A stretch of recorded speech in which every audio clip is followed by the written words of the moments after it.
Kobe Bryant, the most fraudulent superstar celebrity athlete we have ever seen. Because of his unique upbringing, he chose to be a knockoff rather than an original. I've been criticizing Kobe for a long time. Chanel knockoff bag or whatever, that's what Kobe is to Jordan. Why does he have to have two jerseys?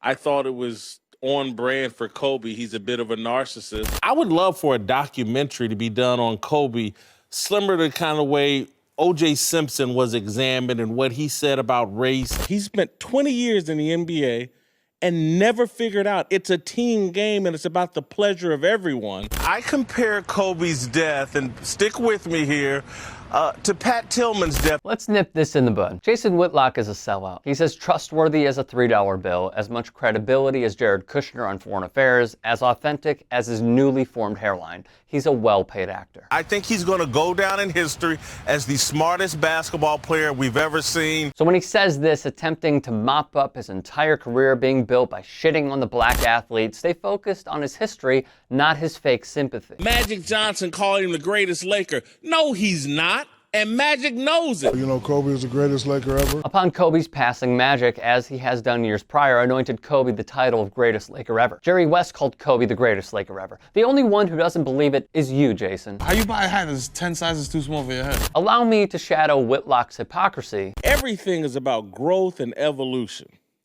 And that Kobe, to me, lacks self-awareness, and he's never evolved. One clip at a time. He's going overboard with this nice guy stuff. This would equate growth, as Whitlock just spewed, but because it's Kobe, a Whitlock target, his own words don't apply. That's hypocrisy. News drives internet clicks and relevancy. Athletes have turned frumpy sports writers into high-paid television stars, the most Whitlock projection of all. When I leave here today, I'm gonna drive to Wilshire Boulevard, get out of my car, and throw the keys to my car to some white or Latino man who's gonna say, Mr. Whitlock, anything I can do for you today? Sounds like a frumpy writer turned high-paid TV star, no? Damn, this is like a rapper. He looks like a Hershey Kiss. Like a half unwrapped Hershey Kiss, like eat. When Kobe had 8 and 24 retired? Well, what about mom and daddy? Again, and I know they fell out later, but his father was an actual pro basketball player. If unaware, Kobe publicly fell out with his parents, Joe and Pam, when they tried to peddle some of his memorabilia, including 2 high school uniforms and a pair of Los Angeles Lakers championship rings from 2000 without his knowledge. Who's to judge, Jason? Well, he is. He's made a career out of it. Alas, we mustn't forget, Whitlock extended the olive branch to Kobe. No one in the league likes you. You need an older black male in your life to provide you with some guidance. I figured I could be your big brother, a mentor, willing to share some hard truths with you. You remind me of Stringer Bell, Kobe. You don't want to end up like Stringer Bell. He got his cap peeled by a gay stick-up man and a bean pie salesman. It gets worse.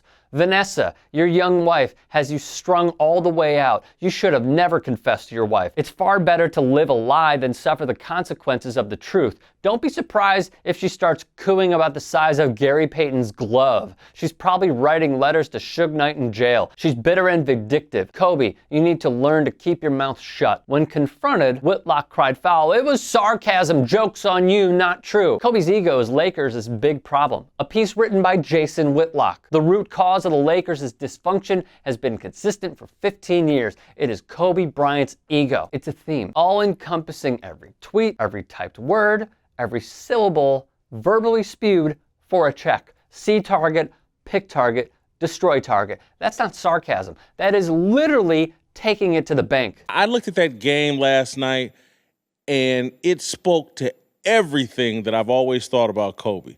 A narcissistic person who pleasures himself at the expense of everyone else. And that's Kobe in a nutshell. Sarcasm. Obviously sarcasm. I didn't like the 2 jerseys. I wouldn't be here without these guys in the rafters. So let me put both of my jerseys up and be different than them and have more than them. I think it's disrespectful to Wilt, to Kareem, to Magic, to Jerry West, to Gail Goodrich, to have both of Kobe's jerseys up there. Typical Kobe. A disrespect, Jason? I had a special relationship with him. No one knows the intimate talks I had with him. And honestly, I felt like he's father for 2 years.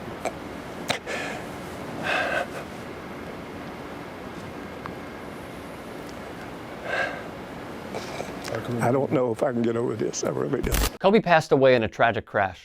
While it may be deemed petty, Whitlock's continued history foreshadows a scenario we are seeing in present day. Pick a prominent black athlete, make them your sworn enemy, and drive this narrative for clicks to entrench the bank account. So the next time you see Whitlock, Kobe, not to twist your words or read too much into what you said, but being around young players energized you. That's not a statement about maybe you'd like to see some young players on your team? Wow. You know what? That's a Bikram yoga stretch. You stretched the hell out of it. Good job. Good job. I'm not even going to answer that. That's just silly. Next. if you'd like to hear more thought-provoking content like TYT Sports on Facebook and to help in my journey to keep media independent, go to tyt.com/Rick.